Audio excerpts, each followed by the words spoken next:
In Vedic astrology, you cannot underemphasize the importance of the planetary relationships, in that each planet is treating every other planet as a friend to it, as neutral to it, or as an enemy to it. And what that means is that each planet has this agenda. So these planets, these forces within us, these forces of human nature, they all want to accomplish something in day-to-day life or in the long trajectory of our life. How well that planet is able to accomplish what it wants to do depends on if other planets are helping it or hurting it. And that happens with conjunctions, it happens with the sign placements, and it happens with aspects. And so really dissecting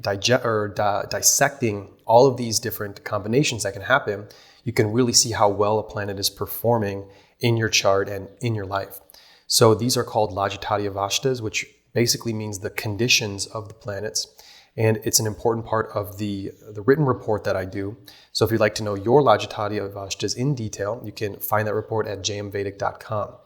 So today we're going to be talking about the friends of Mercury. So Mercury has two friends. It has the Sun and it has Venus. So Mercury's first friend is the Sun. So in very simple terms, the Sun is the king of the zodiac and it's the king of our consciousness.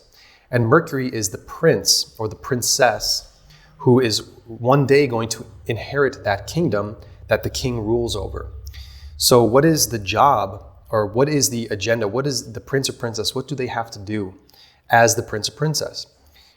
Essentially their number one job is to learn how the kingdom works, to eventually take it over. Or in other words, to learn how the world works.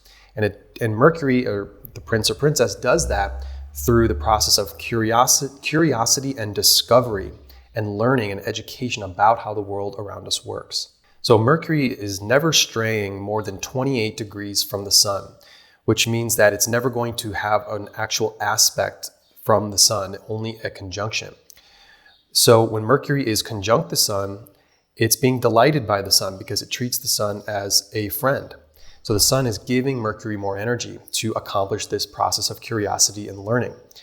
But what's also very interesting is that anytime the Sun is conjunct any other planet, the Sun agitates, what we call agitates that planet. And so that means when Mercury is with the Sun, Mercury is on one hand being delighted, it's being filled with the solar energy that helps Mercury do what it wants to do, but it also gives the agitation that the Sun gives to any other planet. And so when you think about it, the best possible placement for Mercury would be getting the delight of the Sun in the Sun sign, because sign placements matter. So the Sun sign, Leo, Mercury being in Leo, but not conjunct the Sun because it gives that agitation. And again, there's no aspect to Mercury besides the conjunction.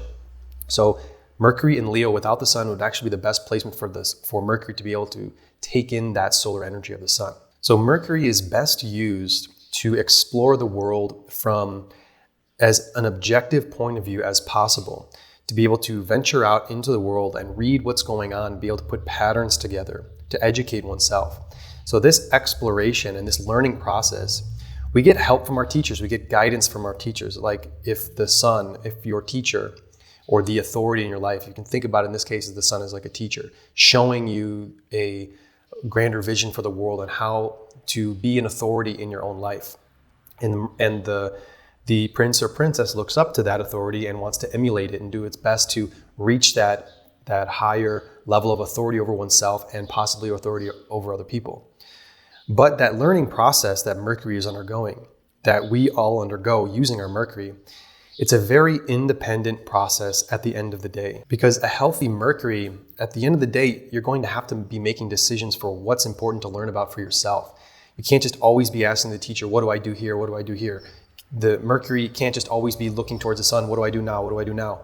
A good, healthy Mercury is able to have that independence of thought and the independence of investigation without having the teacher always looking over the shoulder, validating what you're doing or not. So learning and Mercury is best done with a sense of independence. So that's why when Mercury is conjunct the Sun, a person can feel overwhelmed by a larger vision. And what that does is it kind of creates a restlessness, that there's always a major task to be completed.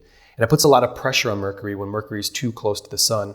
and it results in literal kind of an agitation, like, oh, I'm not being productive enough, or I'm not doing what I need to do because there's this big vision, this is sun that's making me push harder and harder and harder. It can burn, it has that burning effect, that burning out of working too much or wanting to accomplish too much, wanting to investigate too much.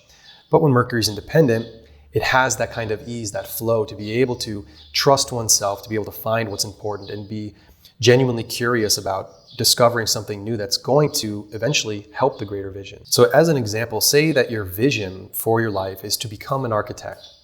And so you go into the library and you're going to be reading books about architecture, about the history of architecture, how to actually build things, the many techniques that you need to learn. So that's the prince in you wanting to learn about the greater plan, or wanting to learn about the magnitude of that subject. Now, imagine if you're in the library with the king next to you, and that king, that authoritative presence is telling you, oh, read that book, don't read that book. You can skip over that line. That chapter is not important. Telling you what you should or shouldn't be doing, being kind of a commanding presence. It's when you're in college or when you're even in school, eventually the students have to be doing their own work. The teacher isn't always overbearing. So that's what it's like when Mercury has too much pressure from the sun. So there needs to be a healthy balance. There needs to be this understanding of, yes, I want to become an architect. Now, how do I go about it? I've got to learn certain specific things, but I want to venture in and find the architecture that I'm the most interested in learning, because there's so many different styles. And so there's an equilibrium that needs to be gotten where you have this vision, but you're also able to modify that vision through your own ability to discover and be curious about things that, say, the teacher isn't emphasizing. Because the teacher, a good teacher, good authority, wants their pupils to eventually supersede them because they've discovered more. They say, well, Isaac Newton said, I've only accomplished so much because I stood on the shoulders of giants. So he gives his teachers a very strong importance to how he accomplished things in his life. And his teachers would say, wow, he did supersede us. So he followed his teachers, he followed the vision of other people, but he made his own way through being able to venture in and be curious about things other than what those older teachers would have emphasized to him. And so when the sun is too close to Mercury, and this is a video about how the sun is the friend of Mercury, and you can kind of see it's a kind of a mixed bag because it can be too close to the sun. And so when Mercury is too close to the sun, a person can become very rigid in the way that they see their vision for their life being. So as I'm saying, the role of Mercury is to go venture out and find new things, to learn about how the world works. And when you start doing that, it's going to be gradually and subtly changing that other bigger vision. And you don't want that vision to dominate your ability to actually learn about other things that are going to modify that vision. So a person who's unable to change their ideas, a person who sticks too tightly to a certain way of doing things, and they're too stubborn about their big plan, even when that plan really isn't working or it needs a lot of modification, they get stuck because Mercury is not loose enough, not able to gradually, little by little, break off and create its own path in the world. And sometimes it's so valuable to just go off onto a tangent of something, of information, or go down a rabbit hole, because not to waste too much time doing it, but if you're able to say, okay, I'm going to put that big vision aside, I'm going to go down this and find out what this layer of information has to offer, you're going to find extraordinary things that you can then incorporate back into your life. But if you're too rigid about this is important, this is not important, because the path of doing it, my vision, my son is saying that's not important, eventually you never go off and stray and find out new things that are going to really make your understanding of the word so much more robust. So in the case of the architecture, if you're living in a Western country and you say, this is how we do architecture, or any country, we do architecture like this here in this town, and we're going to study these aesthetics, these are the building materials that you have, these are the methods that we use, and you never venture off that path, you never find new ways of doing it, you become a carbon copy of every other architect. Say you can become successful at it, but you never individuate yourself, and you stagnate your ability to expand your consciousness because you stuck so closely to a certain vision of doing something. But when Mercury is healthy and is willing to try new things, You're going to be reading books about how all the other methods of doing architecture. You can look at the styles, different aesthetics from other countries, and try to incorporate that. And you create a practice for yourself that you're completely different. Yeah, you have the robust knowledge of the actual fundamentals of building, but you're able to bring in other techniques that are going to enhance the architecture and to progress in the world, to improve on things. Don't just do everything in the same way as every other person is doing it. We have to be progressing. So what Mercury does is it's through that learning process, that ability to go off and find and not adhere so strictly to a certain vision, to go off and find new things to bring into your life that you wouldn't have seen before, or other people that are too rigid, they don't see. So what I'm saying is that the prince or the princess, the Mercury, the job of Mercury is to upgrade our lives, to improve our lives and improve the kingdom we're creating ourselves, that we're creating for ourselves, so that when we take over, we're not just doing the same thing that's been done through our lineage, through our practice, whatever it is, whatever we create. Because the world never really stops evolving. Life changes constantly. Mercury is there within us to be able to incorporate changes in order to, like I said, upgrade and make things better and progress, make things better. So that's one of the reasons why Mercury rules over two dual signs, Gemini and Virgo. Dual signs have the ability to initiate a change, and they also have the ability to stick on the path of something. So it has this shifting ability to respond to the momentary needs of doing something new, but also sticking to something for a longer period, to be able to carry something out to the end. So what that amounts to is being able to make adjustments and to you could say adapt to changing circumstances, all to eventually make things better in your life. So in very practical terms, what this translates to, when Mercury is being helped by the sun, and let's say that Mercury is a healthy distance, say 15 or more degrees away from the sun, or it's in this sign of Leo, when it's not getting too burned up, not too close to the sun, when Mercury is at an optimal place of operating. And Mercury can be in another sign adjacent to the sun. It doesn't have to be in Leo to be nice and healthy. What you're doing is that the Mercury is able to incorporate that bigger vision, to be able to say, yes, this is the vision that I'm going to follow. This is what I'm inspired to create for my life. This is my vision. This is my soul's mission in this world. This is the sun. This is what I'm going to be building. And at that same time, under that umbrella, finding new techniques and learning about the new options and opportunities available to you that's going to enhance that bigger vision for your life. So the Mercury within you, this force within you, is the happiest when it's the healthiest, you could say, and happy, when it's in these dynamic and interesting situations that at the same time aren't trivial situations where you're distracting yourself or you're wasting your time. It's not leading to anywhere constructive, but you're able to bring in dynamic new layers of information in service of that bigger vision.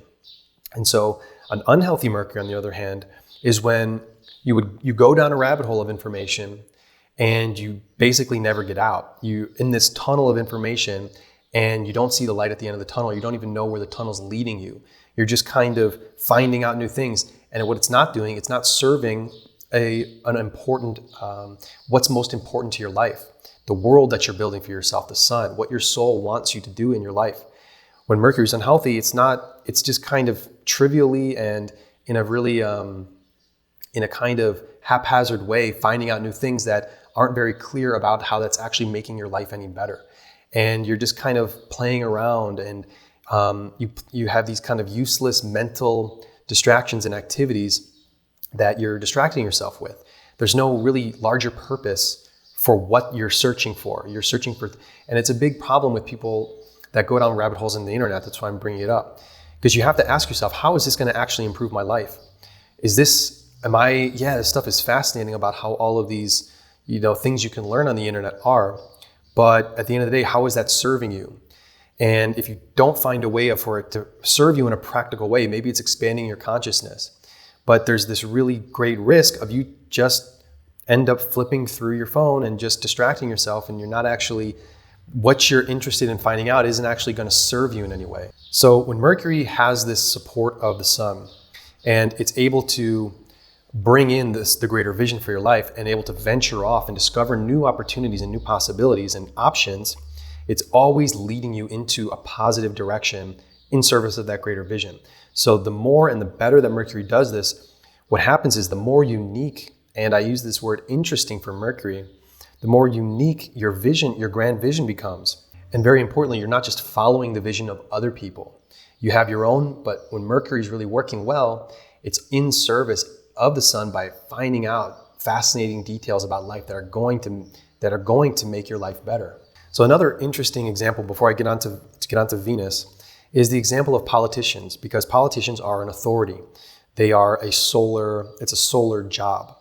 So there is a certain path that politicians take to become a politician, whether on the local, state, or federal level. And oftentimes, if your ambition is to become a ruler, to become an authority, somehow, some way, and politician is the fastest way to do that without actually having to earn it except through an election, a lot of them, they become lawyers first.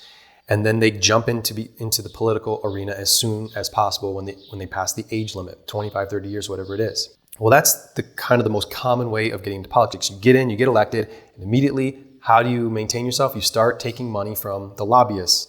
In the United States example, you start taking money, you start figuring out who the more powerful people are, and you make sure you're staying on their good side so that when your campaign comes, you have plenty of money to stay in power. So you're this authority, you're this ruler, and you have this you followed that traditional path. You used your Mercury to figure out what is the way to get to that position. And an obvious example is Joe Biden. Joe Biden, I think he got into the Senate as fast as possible. I think he was elected at 29, but you have to be 30, and he was signed in at 30, something like that, where he got in there right away. And he was saying early on in one of his first campaigns, I'm ready to prostitute myself, but he literally said prostitute myself. But the leaders were saying, oh, you're gonna have to wait a little bit before you can really get into the big leagues like us. So he was able to follow the vision of other people that they crafted to become he followed the vision of other people in order to get to that position where he wanted to go. So that's one way of using Mercury to just do what's necessary to get to your vision, and you're basically following the path of other people, and you discover how they did it and you do it. But then there's another way that people come into positions of authority to become politicians. And the other way, it's a far more dynamic and interesting mercurial way, is that these people, they don't start off wanting to get into politics. They start off in a completely different career altogether. And they find their way eventually into a position of authority because they've proven that they are a responsible, healthy solar person, a person that can lead other people. And one of the great examples of this is Ron Paul. Ron Paul was an obstetrician gynecologist. He delivered babies for like 20 years or something. That is a really unique career path. And he was always interested in economics. I can't remember. He's a medical doctor. And eventually he found himself into a position of authority in one of the most influential people in the Congress who's had a long career in politics. But what he was able to learn and bring in and discover through his other career as a doctor, he could bring that in to his political career. And eventually life called on him to take a position of authority for whatever was driving him to become a politician. So a person like Ron Paul, or a politician that comes into the game from a completely different career path, is going to be a politician that's much more trustworthy in general. You can't really trust them, but they're going to be a person who can be a much better leader in general because they have many more interests than just the simple, I want power mentality, that motivation. I just want to be in power. They're a much more dynamic and interesting people before they even became leaders. So that's Mercury operating in a way where they're not just on one thing throughout their whole life. They can be super interested in doing one thing their whole life, but they're able to incorporate so many other fields of interest that can serve a larger vision. But they're interested in more things, and they're all end up serving the greater vision. So Ron Paul, becoming known for being a politician, he was able to incorporate all these other kinds of traits and characteristics that he learned while doing other things and not just wanting power for power's sake. So this is saying that following your interests, whatever they lead, using Mercury to serve that greater vision, and you never really know how that vision is going to change. You're going to start off with the vision of life, and you're going to gradually modify it, and it's going to subtly change, and sometimes it'll completely change. And so there has to be a balance where you're not constantly switching careers, your Mercury is taking over, and you're not able to have that strong solar presence of a greater vision for where you want to go. But the balance is that you don't end up just becoming like everyone else, and you follow a vision that actually other people created, and you just said that that's my vision.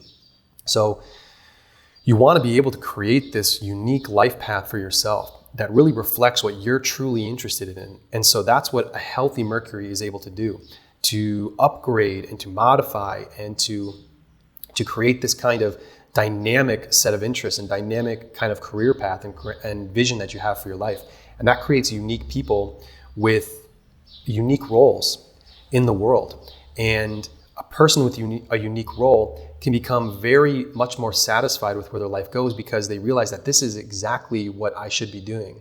It's not just this kind of general outline that you share with half the world, or I want to make the world a better place. Okay, well, that's nice. Many people want to do that, but how exactly are you going to do that? You have to use your Mercury to find out what exactly you're going to do to make a world a better place, or whatever your vision is. So that's the healthy use of Mercury, helped by the sun. They work in tandem like that. They work together. But there has to be that balance. Mercury is always a planet seeking balance, but that is how Mercury can serve the greater vision of the sun.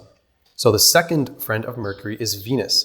So Venus and Mercury, you can think of them as in their own category, and they work together in their own unique way, these two planets. And the reason is because these are the two rajasic planets. So the sun, the moon, and Jupiter are sattvic planets, which means that they're the part of us, their agenda is the part of us that seeks to do things based on inspiration to do it, pure inspiration to do something. I'm just driven to find out about something. Sun, moon, and Jupiter have that pure kind of seeking. That's a sattvic motivation. Mars and Saturn are tamasic, which means that they're motivated. There's these forces within us that are motivated to remove ourselves from certain situations that we don't want to be in.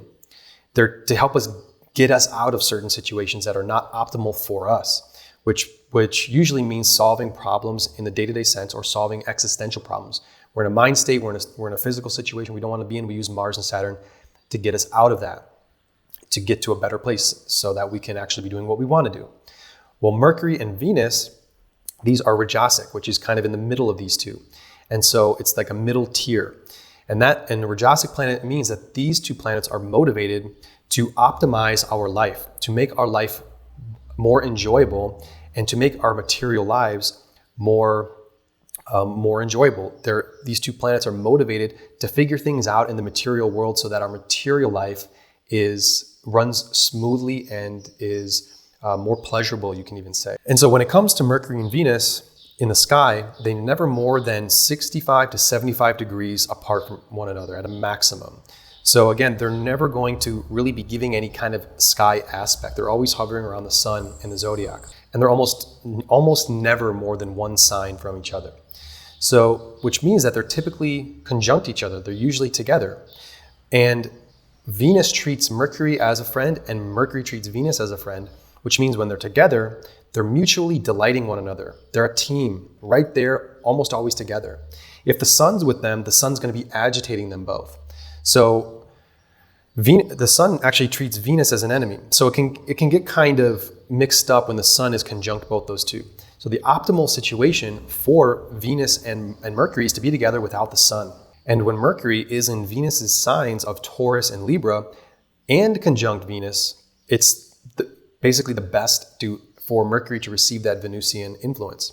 But if it's not with Venus, being in Taurus and Libra certainly makes Mercury that much more enhanced. It helps Mercury a lot in its agenda. So we know that Mercury as the force within us is the force that is searching for new and better opportunities to make our life better, to learn about how the world works on a very practical level, and to put patterns together and to use our objective intelligence to say, this is true, this is not true.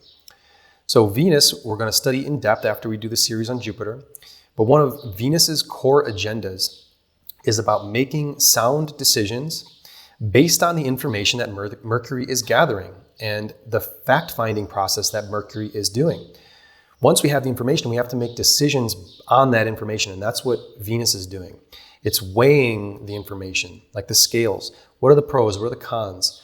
What is going to bring more value into my life? What's going to bring less value? And finding that, and basically having to come to a decision, having to come to an end where say, all right, I'm going to choose this. And so what Venus is giving Mercury, how Venus helps Mercury and enhances Mercury, is it helps Mercury see what is the most valuable things to spend our mental time and energy doing.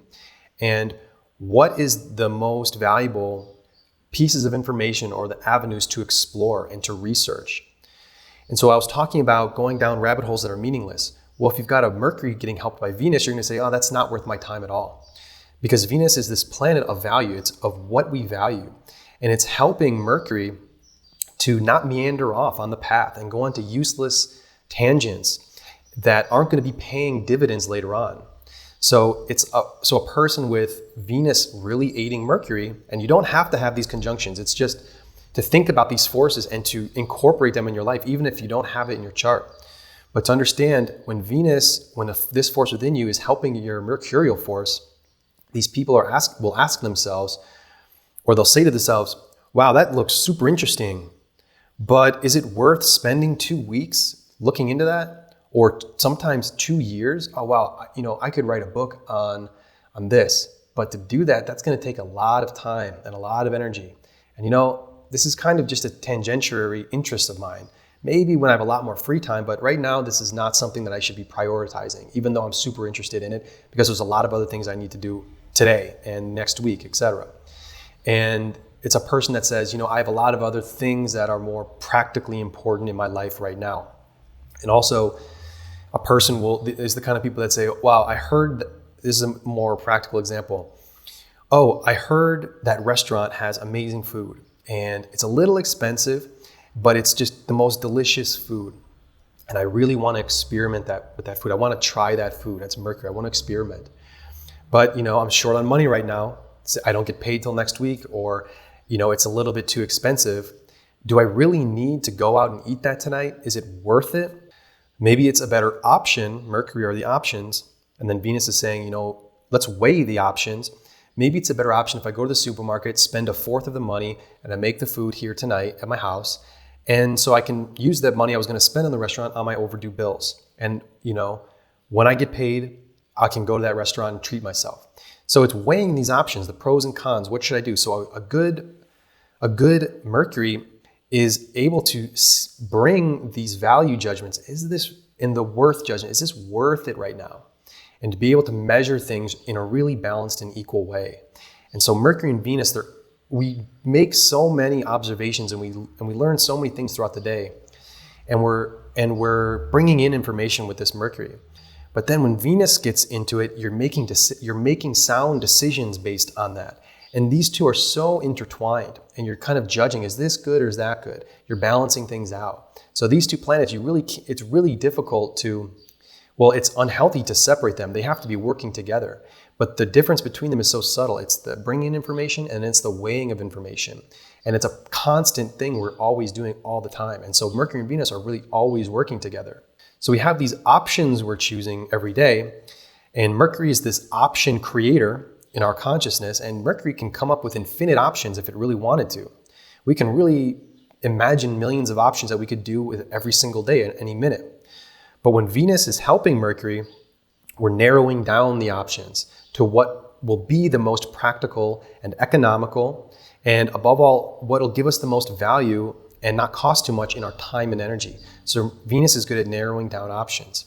A bad Mercury is infinite options and never coming to a conclusion about any of them. You're not able to whittle them down and say, let's just get down to what's the most practical for me to do just right now. Mercury out of control has too many options, and then when Venus isn't helping, there's no decisions that get made. Or when Venus is unhealthy and not helping Mercury, you're making poor decisions that you're not weighing the cost benefit. The cost benefit analysis isn't there. Because at the end of the day, it really comes back to what do we have at our disposal right now? And is that option even in front of me right now? So you have to have the option ready to go, and then Venus says, okay, go with it. And that's making a nice, clean decision because you've quickly weighed this is the best use of my time and energy. And I used this word a couple times, but when Mercury and Venus are working together in our consciousness, it's making life work in a balanced way. That key word is balance. These two planets are all about balance. Mercury is, of course, it has equal male and female characteristics and be able to balance both of them. It rules two dual signs, finding the initiatory and the sticking the path balance to upgrade something depending on what the momentary needs are. And Venus is really important for balance as well, because Venus, it's first of all a water planet, and water is meant to smooth things over in our life. It's about our emotional awareness, and it's about finding an equilibrium about what can give me value but doesn't cost too much. And it gets that through the abilities of Libra. It rules Libra, the sign of balance. And Libra is very much about economics and much about the marketplace. But that's what the marketplace is. It's this cooperation with other people, and it's this cooperation with life in general to seek the middle ground. Venus is also the diplomat of being able to balance the interests of two different parties or two different nations. So we're going to really dive in. I'm really excited about the Venus series, but that's after Jupiter. But again, a good Mercury and Venus is always finding that middle way that makes that what end up doing our material life. Like I said, these two planets are working on creating an enjoyable and pleasurable material life. A pleasurable material life is not going into extreme situations. It's able to smooth the path out and to be able to adjust to the changes that are happening all the time so that things are smooth and things are running smoothly and everyone's essentially getting win-win situations. I gain something, they gain something, and that's in a way you could say keeping the peace and having life not be full of dramatic ups and downs. So we'll talk a little bit more about the Venus getting helped by Mercury in the Venus videos, but these two planets really contemplate how they're working together in infinitely interesting ways to help things run smoothly throughout our life.